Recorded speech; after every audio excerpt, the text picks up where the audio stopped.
Olá, pessoal, tudo bom? Vamos dar início agora a uma palestra, uma conversa aqui, trocar figurinhas sobre essa questão da historicidade do indígena brasileira. Só que quando a gente falar dos índios do Brasil, dos índios das florestas, né? 1500, descobrimento do Brasil, o Brasil todo era uma grande floresta.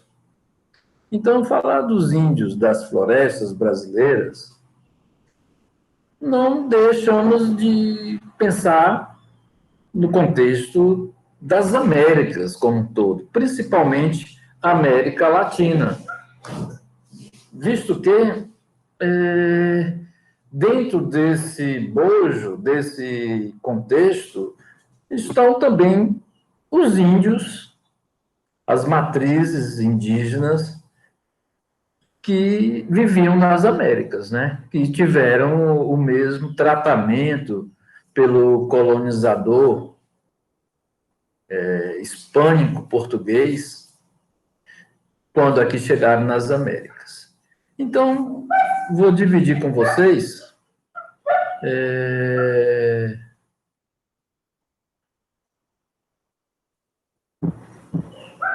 algo na tela para a gente compartilhar algumas coisas.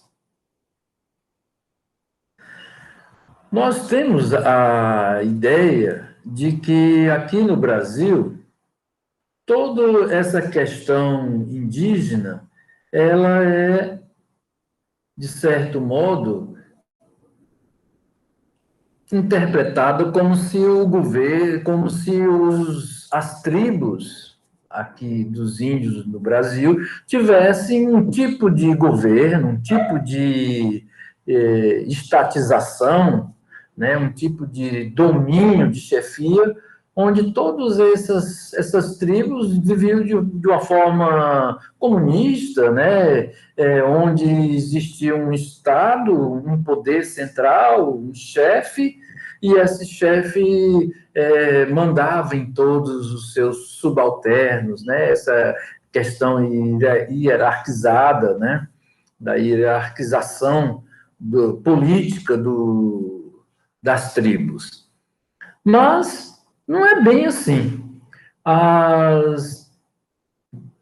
Segundo um autor, que é o que nós vamos abordar, esse autor aqui, ó, Pierre Clastres, de um livro de 1979, A Sociedade contra o Estado, esse autor nos mostra que essa questão de interpretar as tribos como se fossem iguais não está muito correta. E vai buscar parâmetros para os seus estudos, porque ele é um autor que fez trabalhos de campo na década de 1960, do século passado, mas para nós é atual, né? E de 1970, pesquisou ainda essas tribos oriundas lá do passado remoto do Brasil pré-colombiano, né? Antes de Cristóvão Colombo, das Américas pré-colombianas, né? Então, esse autor aborda que essa questão de uma tribo vivendo de uma forma comunista, onde todos dependem de um poder central, isso não é muito lá verdadeiro, né? E começa pela a quantidade de tribos que existiam nas Américas. Olha, vejam bem, a demografia ameríndia, quer dizer, a demografia, os habitantes indígenas que viviam em 1500, uma coisa impressionante. Vamos pegar aqui um dado aqui da população indígena, segundo as investigações das escolas de Berkeley, que é uma nova visão de como analisar a formação indígena nas Américas. Então, ele aponta algumas matrizes indígenas principais nas Américas, né? Vamos pegar aqui.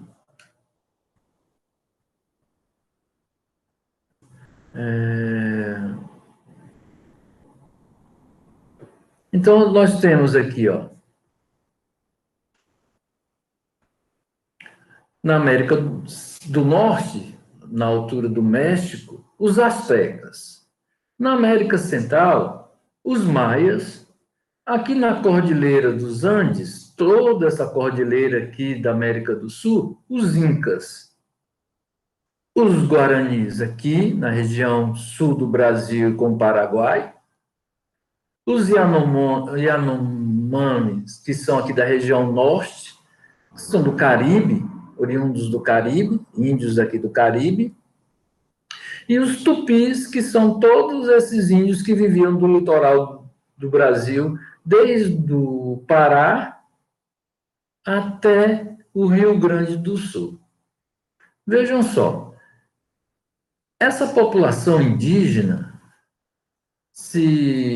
segundo os estudos dessa escola Berkeley, ela daria mais ou menos aqui, os astecas, em torno de 25 milhões, os incas, 15 milhões, isso em 1500, tá? Ou, como queiram dizer, pré-colombiano, antes da chegada de Cristóvão Colombo em 1492 aqui nas Américas, no descobrimento das Américas. 2 milhões os maias, 1 milhão os Yanomamis, 2 milhões aproximadamente os guaranis e 25 milhões os tupis. Vejam que como é que se diz? Essa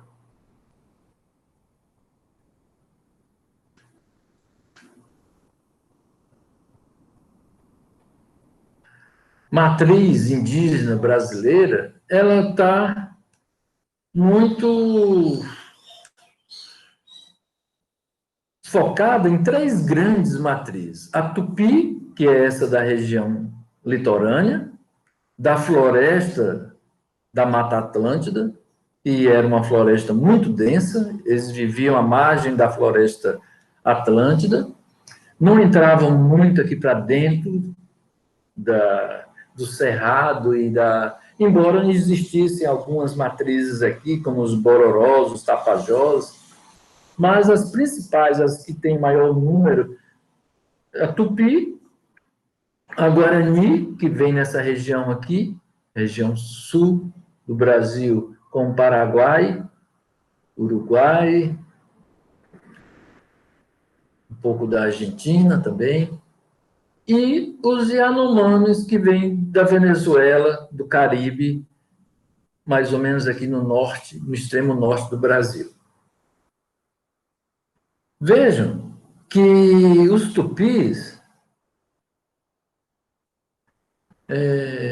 tem vários tipos de tribos indígenas oriundos dos tupis. Os tupinambás, que tem lá no norte, tem Tupinambá, e tem Tupinambá também aqui na Bahia.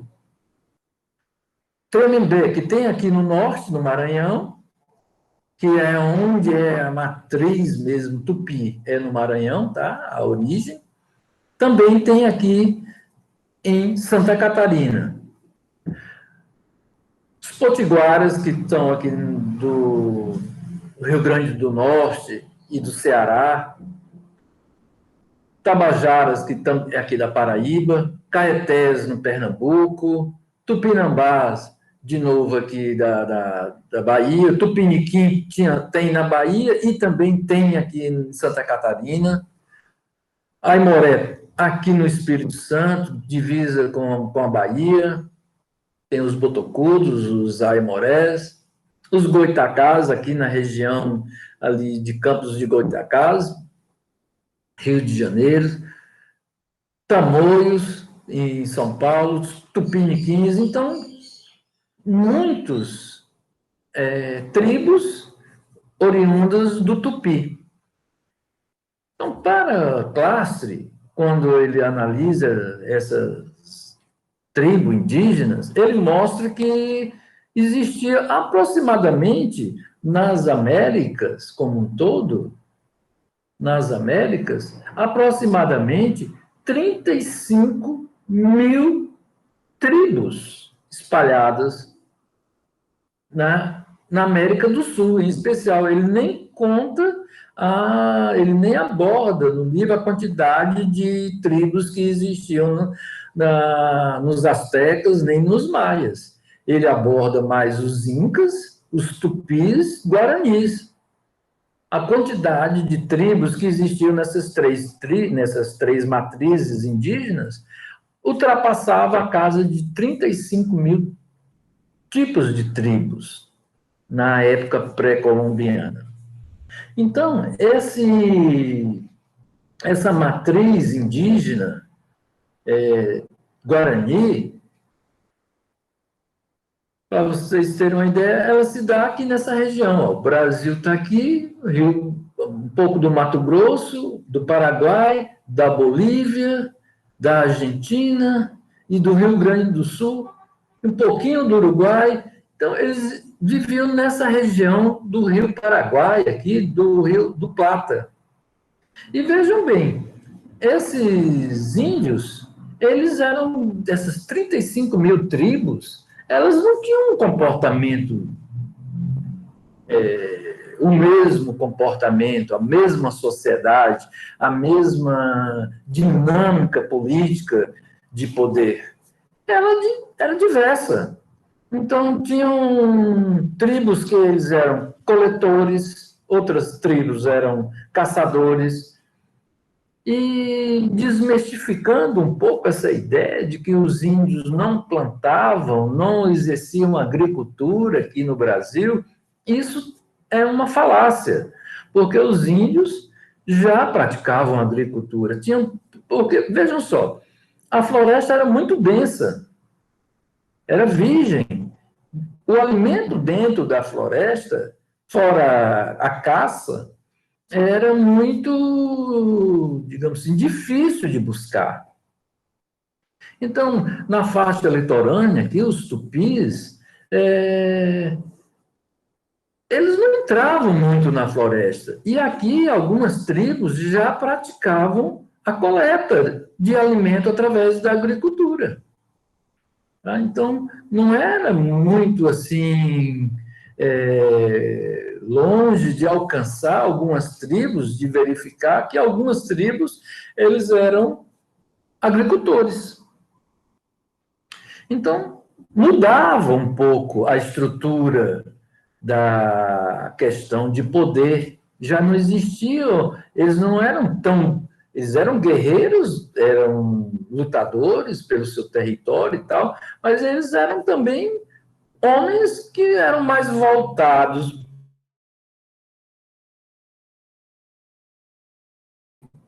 teoricamente, assim, homens menos belicosos.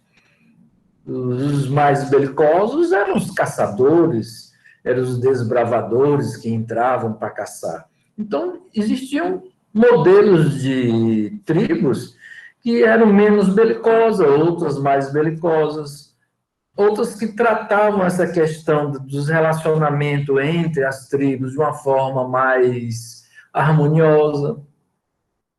Então, ainda aqui no Brasil, essa matriz indígena Yanomami, que é no território da Amazônia,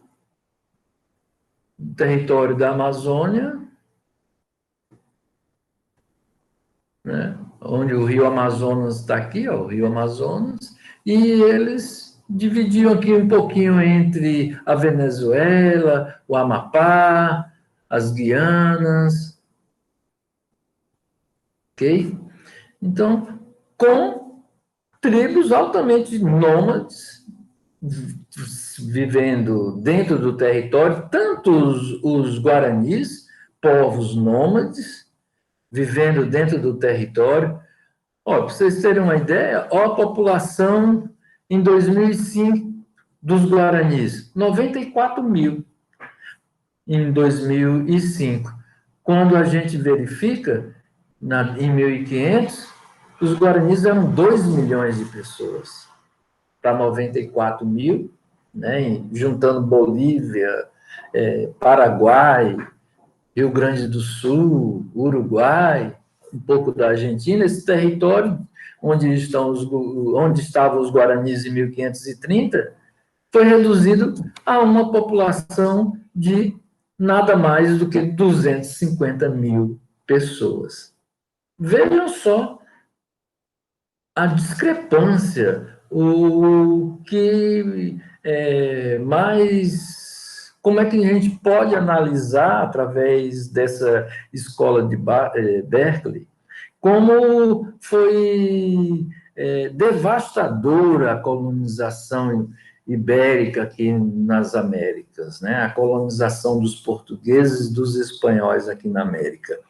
Os astecas, eles eram uma população de 25 milhões de pessoas e foram reduzidas a 1 milhão de pessoas. Quer dizer, a cada 25 pessoas, um escapava em questões de 50 anos. Então, se nós analisarmos hoje essa questão de 300 mil mortos em um ano, lá em 1500 era uma coisa absurda. Era para cada 25 pessoas, um escapava. Tamanha foi a devastação dos astecas, o genocídio, que daqui a pouco eu vou abordar, dos índios na América.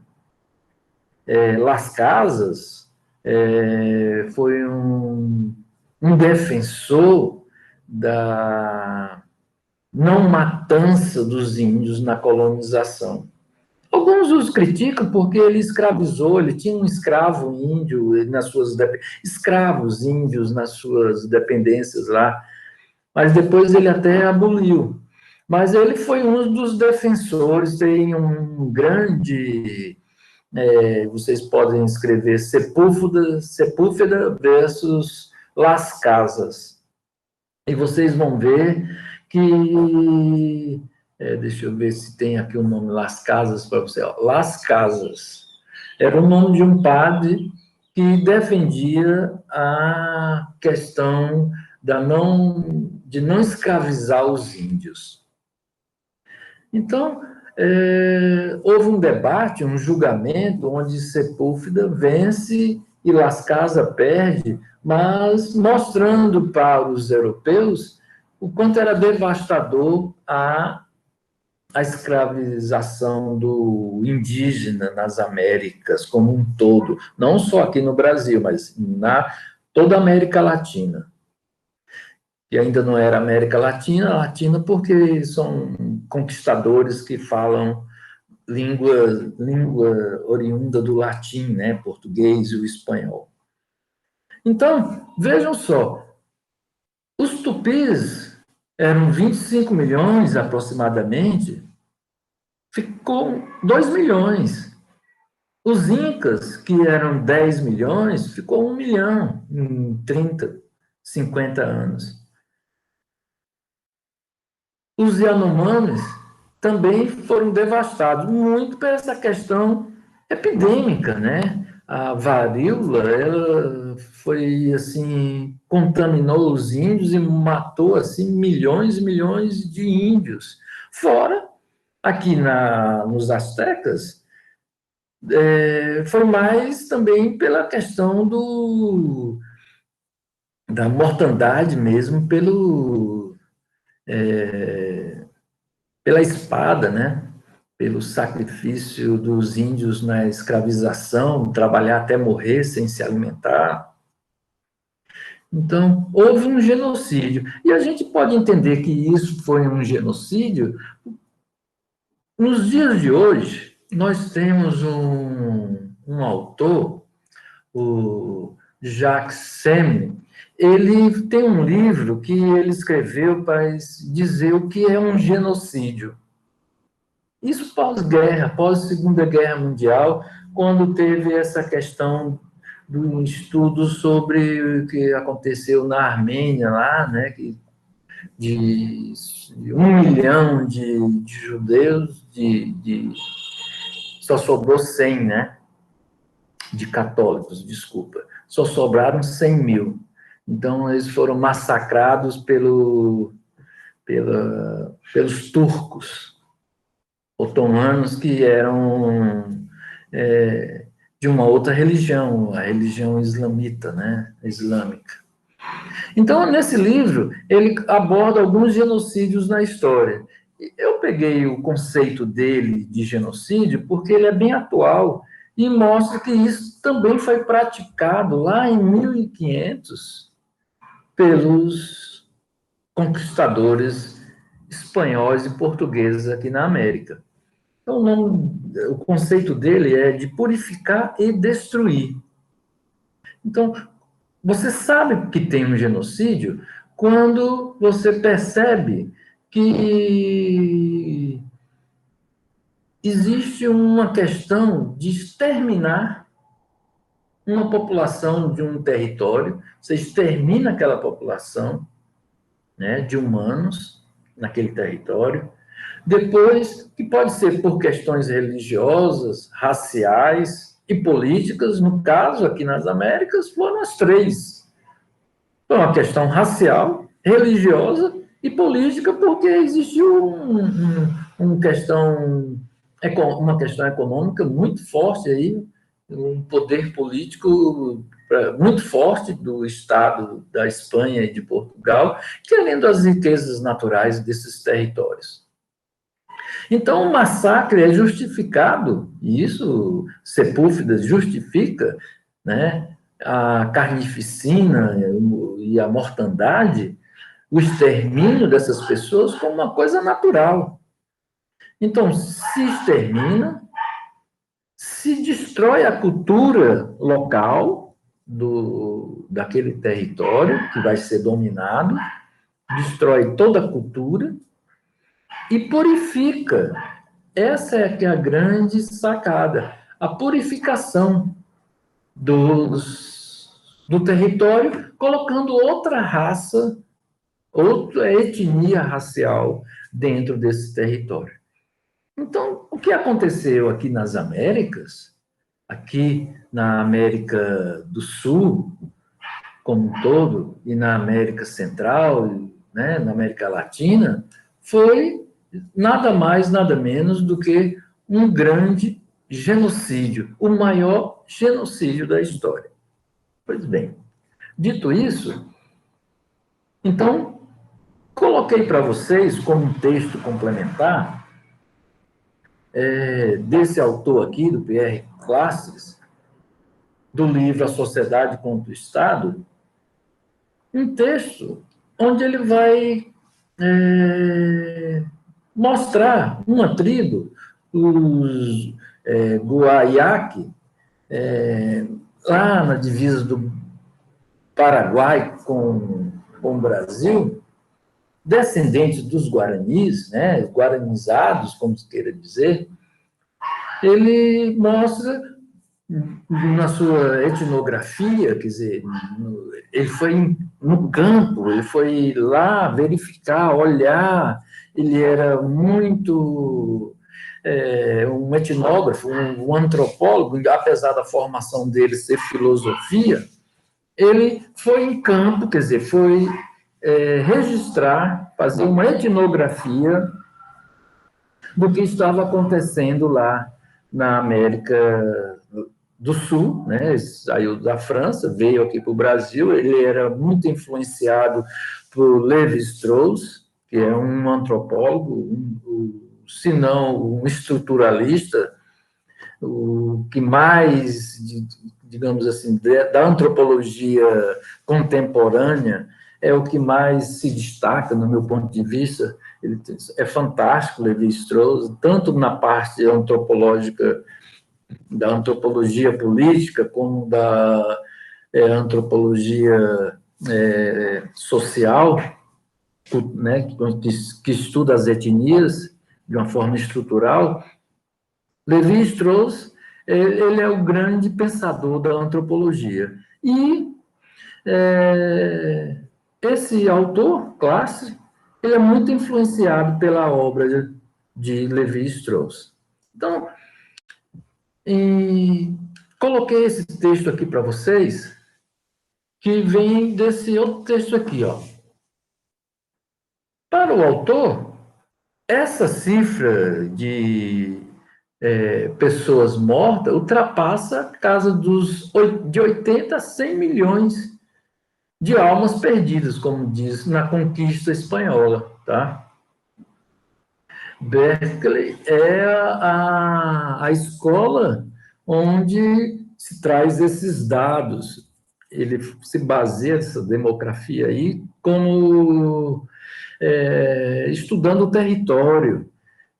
Você analisa o tamanho do território e compara o território onde tinha determinado também número de pessoas que já existiram na época dos jesuítas, e se verificou que não era bem assim como estavam falando os que escreveram antes, né, sobre essa questão indígena no Brasil. Tá? Mas o que eu separei para vocês foi esse texto que vem em seguida, que é o capítulo 4, O Arco e a Cesta. São 25 páginas, certo?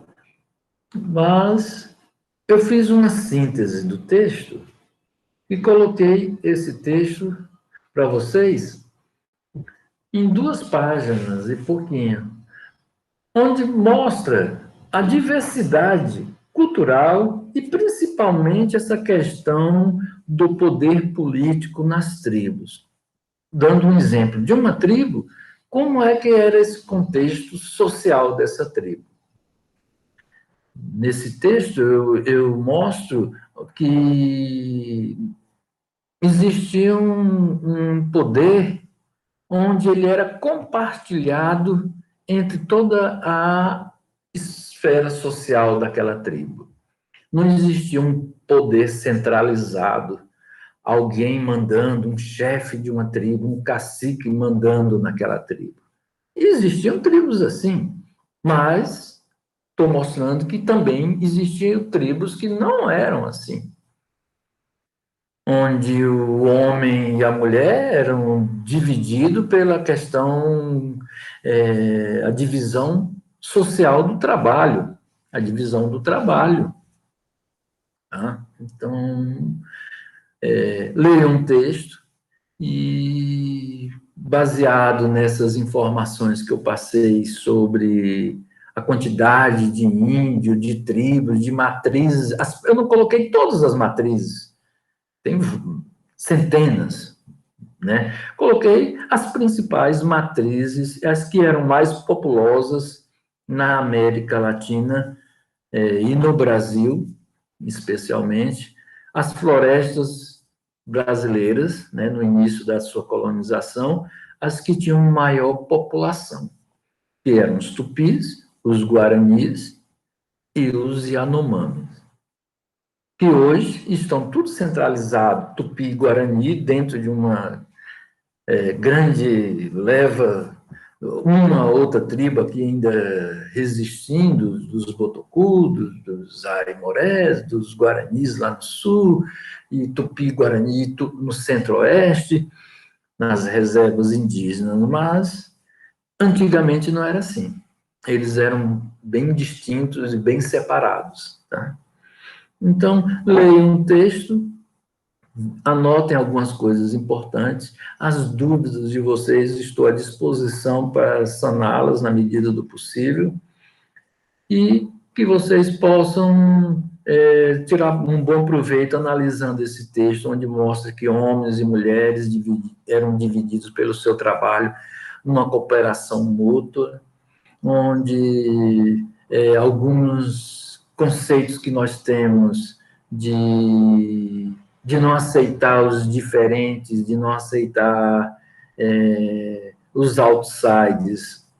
Essa tribo nos mostra um comportamento social muito mais assim evoluído do que os nossos hoje em dia como sociedade, né? Aceitando a diferença, aceitando o outro. Mostra a questão do homem, da mulher, cada um no seu espaço, no seu, o homem xamântico, o que o xamanismo formando novos pensadores da aldeia, quer dizer, passando a cultura através das suas músicas que cantavam à noite, as mulheres, por outro lado, das suas músicas que cantavam durante o dia, os homens que eram caçadores e as mulheres que não eram coletoras, elas eram transportadoras, transportavam as coisas da tribo. Os homens que nem eram caçadores e passavam a ser coletores. Tem uma coisa bem interessante, leia no texto e depois a gente vai conversar sobre isso. Então é isso. Aproveitem o texto para analisar que as tribos no Brasil não eram todas iguais e havia uma diversidade cultural enorme entre os índios. Uma pena das tribos indígenas, é uma pena nós não termos culturalmente nos desenvolvido de uma forma assim, levando conhecimento a toda estrutura social brasileira. Porque nós, com certeza, dado a diversidade social que existia no Brasil, nós, com certeza, seríamos nações com um potencial hoje muito diferente se a cultura não tivesse sido não tivesse sido transmitida para a população indígena e o extermínio e o genocídio e a exploração, né, do dominante hispânico português não tivesse acontecido na América. Tá bom? Então, é isso que eu tenho para dizer para vocês. Leiam um texto, tenham um bom proveito e até uma próxima, onde a gente vai colocar